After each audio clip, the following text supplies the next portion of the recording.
Look, what can I say? It happens to the best of us. And by the best of us, I mean me. And by me, I mean an idiot. Because this was probably the stupidest thing that I've ever done. And I've done a lot of stupid things. $135 I got scammed out of. And I was going to hide it from you.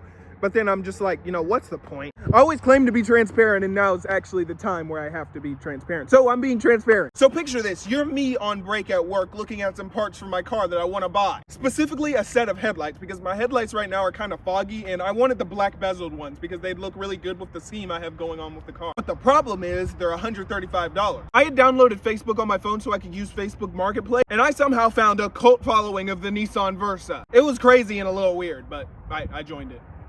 Now, if you know anything about Facebook groups, there's like a little waiver sometimes you have to sign just so that you aren't going to be a jerk to everybody in there or whatever. I did not read the fine print. In the fine print, it says, do not list or buy anything on here. This is not a listing and buying thing. This is just, to socialize. I did not read that. And I saw a listing for $110, the exact headlights I wanted. So I was like, cool. Now, I didn't exactly have the money for this at the moment, but there was a whole bunch of people in the comments who wanted to buy it. So I hit the guy up and I was like, hey, I'll give you a deposit of $60 if you'll hold it until Thursday, because that's when I got paid. And of course he was like, okay. And he agreed to it. So I sent him the $60 using Apple Cash to a phone number. Now, fast forward to Thursday, I was ready to make the payment. So I hit him up and he was like, hey, oh yeah, there's gonna be like a $15 shipping fee or something like that. Now, red flag number one that I did not see at the moment, which was incredibly stupid, I didn't give him my address, which is a good thing in hindsight. He's giving me shipping costs and he doesn't even know where I live. But that didn't register at my mind at the moment, and it didn't matter anyway because I didn't have the money for that. I told him, well, dang, I don't have the extra money for that because I was, like really stretching to get, I shouldn't have been buying that anyway. But the deal was so good that I kind of wanted to go through with it. But I did not have the $15 to spare, which is dumb. I told him he'd have to wait until next payday for me to be able to pay the rest of them.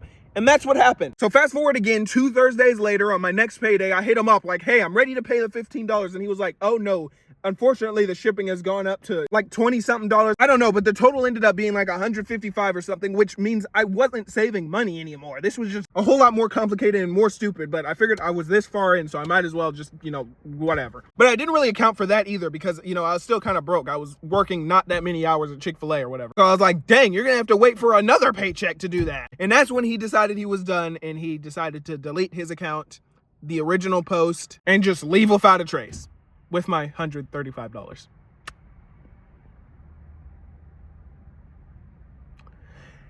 I'm not even gonna lie to you, this is extremely embarrassing. It was really, really, really bad judgment on my part, and it is not gonna happen again. I'm done with Facebook Marketplace. It's just, ugh.